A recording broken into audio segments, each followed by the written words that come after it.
रामू की मेहनत। एक गांव था जिसका नाम जनकपुर था। उस गांव में एक रामू नाम का आदमी रहता था। उसकी पत्नी का नाम रूपा था। एक बार धान की फसल हुई। सभी लोग अपने खेतों पर जा रहे थे और काम का समय था। रामू ने रूपा से कहा, मैं भी खेत पर जाता हूँ। इतना कहकर वो अपने खेत पर चला गया। खेत पर जाते वक्त वो गुनगुना रहा था, मेहनत करो काम आएगी।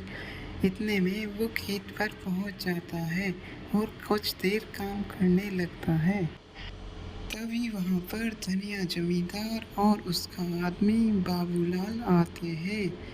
वे दोनों उसे काम करते हुए देखते हैं।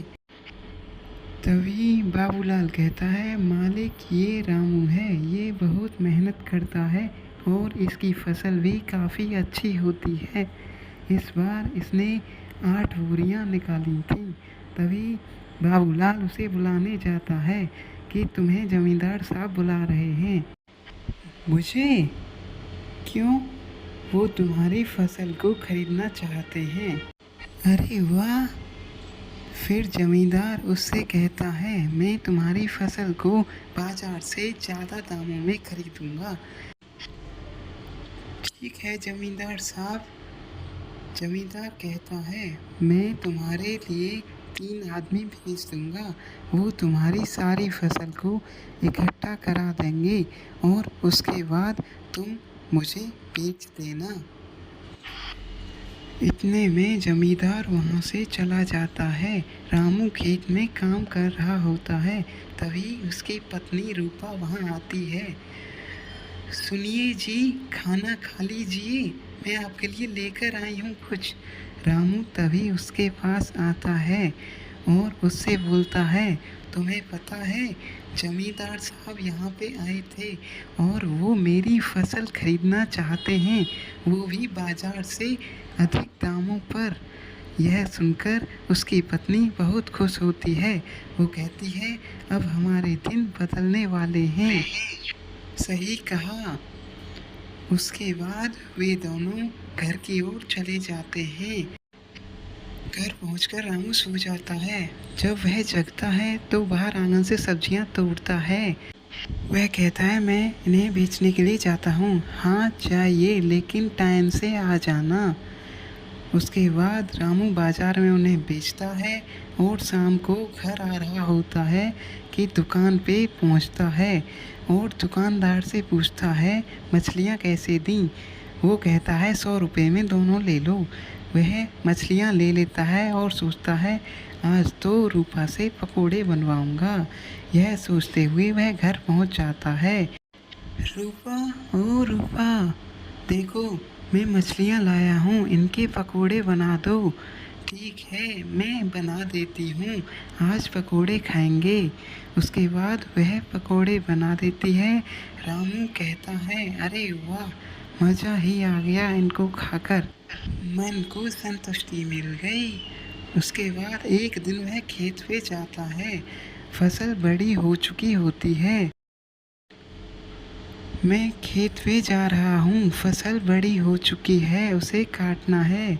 उसके बाद वो खेत पे जाता है और फसल को देखता है, फिर कहता है, अब मुझे इसे काट देना चाहिए। जमींदार के 3 आदमी आ जाते हैं जो कि उसकी मदद करने वाले हैं।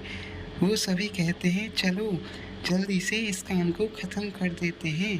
उसके बाद वो सभी काम पे लग जाते हैं और कुछ ही समय में बोरियां भर के तैयार हो जाती हैं। रूपा खेत पे आती है।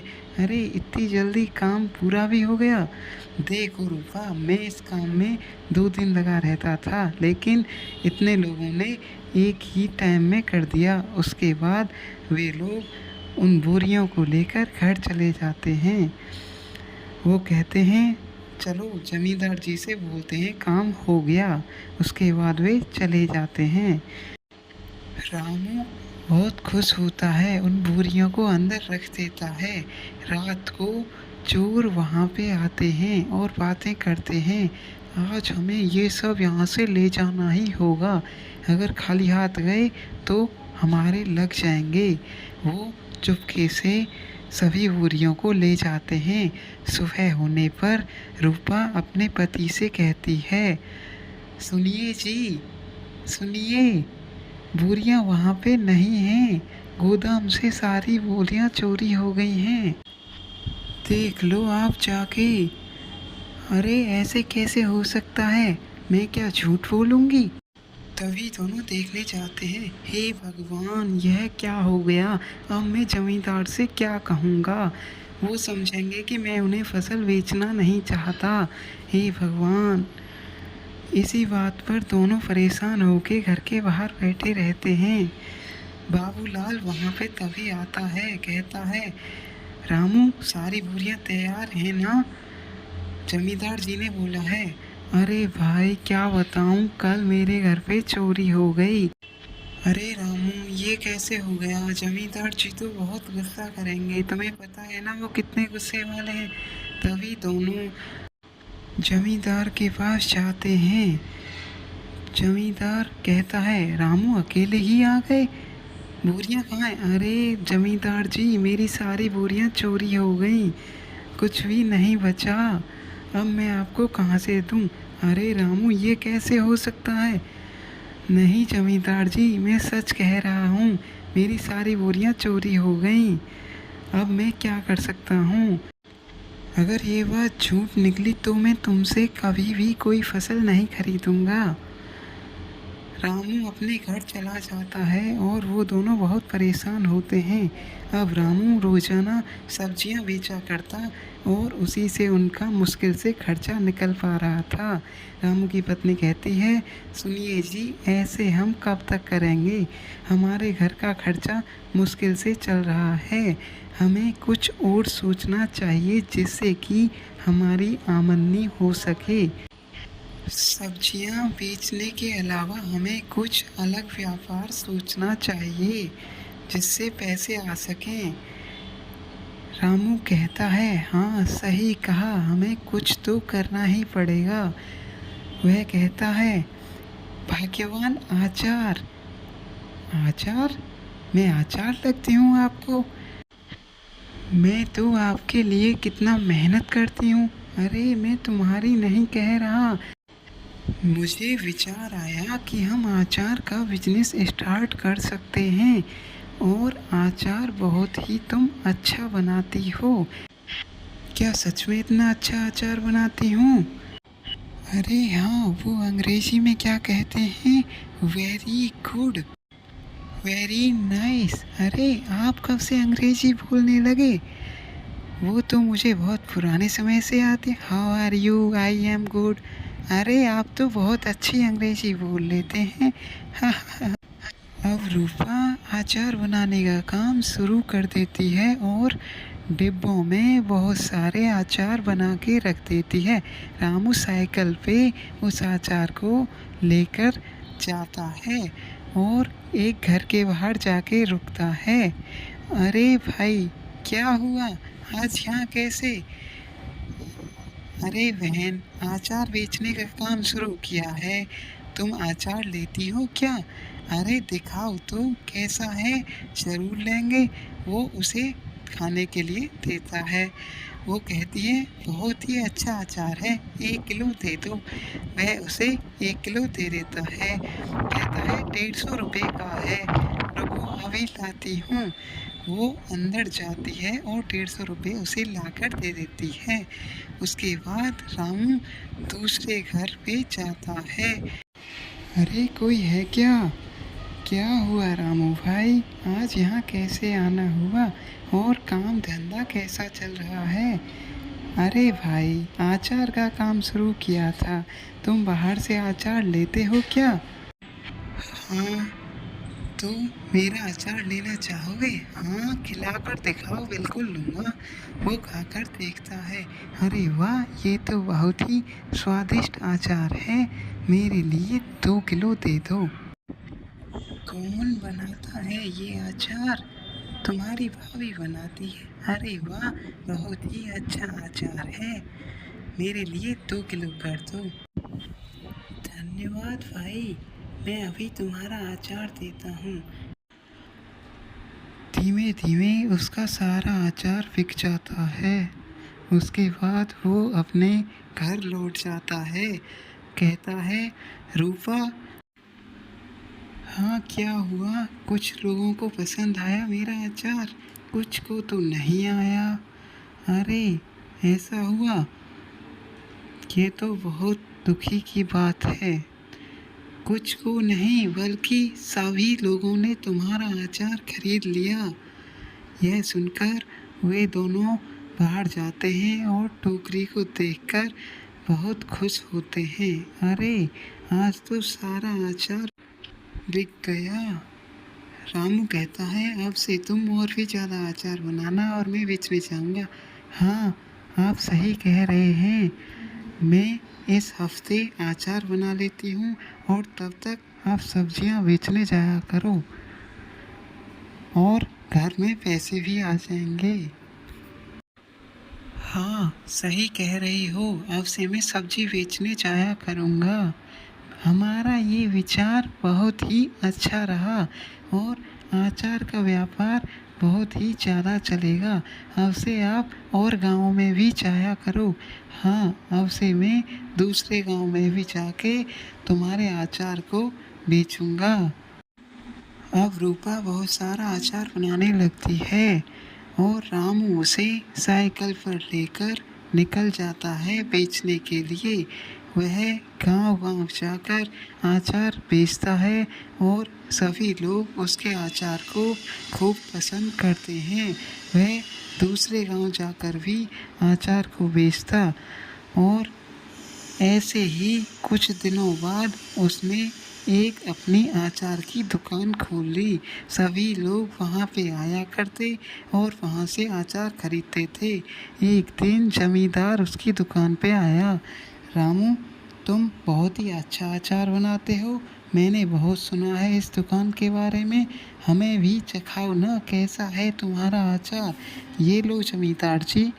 उसके बाद जमींदार उसको खा के देखता है और कहता है, अरे वाह, बहुत ही स्वादिष्ट अचार है, हमारे लिए 60 किलो का अचार तैयार कर दो, मेरे आदमी लेने के लिए आ जाएंगे। ठीक है जमींदार जी। रामू और उसकी पत्नी अचार बनाकर तैयार कर देते हैं। बहुत रात हो गई है, जमींदार के आदमी अब तक अचार लेने नहीं आए। पता नहीं क्यों नहीं आए, उन्हें आ तो जाना चाहिए था। उसके बाद वे दोनों सो जाते हैं। अगले दिन सुबह होती है तो वो दोनों गोदाम में जाकर देखते हैं, अचार वहाँ नहीं होता है। इसके बाद वो कहती है कि ये क्या हुआ, फिर से हमारा अचार चोरी हो गया। वो दोनों गोदाम में जाकर देखते हैं, अरे ये क्या हुआ, फिर से हमारे घर में चोरी हो गई। अब मैं जमींदार जी को क्या जवाब दूंगा? आप जाइए और उनसे जल्दी जाके बोल दीजिए। वह जमींदार के घर पहुंच जाता है। जमींदार जी, मेरे घर में अचार की चोरी हो गई और चोर सारे डब्बे उठा के ले गए। क्या ये कैसे हो सकता है? तुम मुझे अपना सामान देना ही नहीं चाहते? अगर ऐसे ही रहा तो मैं तुमसे सामान नहीं खरीदूंगा। नहीं जमींदार जी, सच में मेरे घर में चोरी हो गई है, मैं आपके लिए फिर से 60 किलो अचार तैयार कर दूंगा और आपको दे दूंगा। इस बार कोई गलती नहीं होनी चाहिए। उसके बाद रामू घर चला जाता है और वह सोचता है कि कुछ तो करना पड़ेगा इन चोरों। फिर वह कुछ बंदोबस्त करता है और उसके बाद सोने के लिए चला जाता है। फिर जब वह चोर आते हैं तो वो सभी करा रहे होते हैं। रामू वहाँ पे आता है और उन्हें देखकर कहता है, अब बताओ कैसा लग रहा है? दूसरों के घर पे चोरी करते हुए बिल्कुल भी लज्जा नहीं आती? तुम कुछ काम भी तो कर सकते हो, ऐसे हट्टे कट्टे हो, चोरी क्यों करते हो? बताओ किसने चोरी करने के लिए बोला तुम्हें? पहले भी मेरा बहुत सामान चोरी कर चुके हो, आज पकड़ में आए हो ना, अब तो बताना ही होगा। हमने खुद चोरी नहीं की, बाबूलाल ने हमसे बोला चोरी करने के लिए। बाबूलाल? उसने क्यों? हमें नहीं पता, लेकिन उसी ने हमसे चोरी करने के लिए भेजा। आप पुलिस को मत बुलाना। ठीक है, मैं पुलिस को नहीं बुलाऊंगा, लेकिन वादा करो आज से किसी के यहाँ पे चोरी नहीं करोगे। ठीक है, हम अब चोरी नहीं करेंगे। उसके बाद वो चोर वहाँ से चले जाते हैं। सुबह होती है तो रामू जमींदार के घर जाता है और वहाँ पे जाके बोलता है, जमींदार जी, बाबूलाल ने मेरे घर पे चोरी कराई है और सारा सामान उसी ने चुरवाया है। तुम ये कैसे कह सकते हो रामू? मैंने रात को एक जाल बिछाया, मिर्ची की प्लेट दरवाजे के ऊपर रख दी। जैसे ही वो चोर अंदर आए, उनके ऊपर सारी मिर्ची फैल गई और चोर सभी नीचे गिर पड़े और मैंने उन्हें जाके पकड़ लिया। तब उन्होंने कहा, बाबूलाल ने उनसे चोरी। जाओ, जाके बाबूलाल को पकड़ के यहाँ लेके आओ। जमींदार के आदमी बाबूलाल को वहाँ लेके आए। जमींदार जी, मुझे क्षमा कर दो, मुझे क्षमा कर दो। मैंने आपके यहाँ इतने सालों काम किया है, मुझसे क्यों माफ़ी मांग रहे हो? तुमने उसके यहाँ चोरी की है, रामू से माफ़ी मांगो। रामू भाई, मुझे माफ़ कर दो, मुझे माफ़ कर दो। रामू कहता है, मैं तुम्हें ऐसे माफ़ नहीं करूँगा, यह और लोगों के लिए भी सोचना होगा। अगर मैंने तुम्हें माफ़ कर दिया तो फिर औरों के यहाँ भी ऐसे ही चोरियाँ होंगी और कोई कुछ नहीं कर पाएगा। तभी पुलिस वहाँ पे आती है और बाबूलाल को पकड़ के ले जाती है। भाइयों, आचार के मटके अंदर ले आओ। तभी कई आदमी आचार अंदर लाके रख देते हैं। जमींदार जी, ये लो, ये रहा आपका 60 किलो आचार। रामू, ये लो तुम्हारे पैसे, तुम सच में बहुत ही मेहनती हो। धन्यवाद जमींदार जी, मैं तो बस अपना काम करता हूँ। तो दोस्तों, इस कहानी से हमें क्या शिक्षा मिलती है? हमें हमेशा अपना काम मेहनत से करना चाहिए, बिल्कुल रामू की तरह। ऐसी ही और रोचक कहानियाँ सुनने के लिए सब्सक्राइब करें हमारे चैनल को।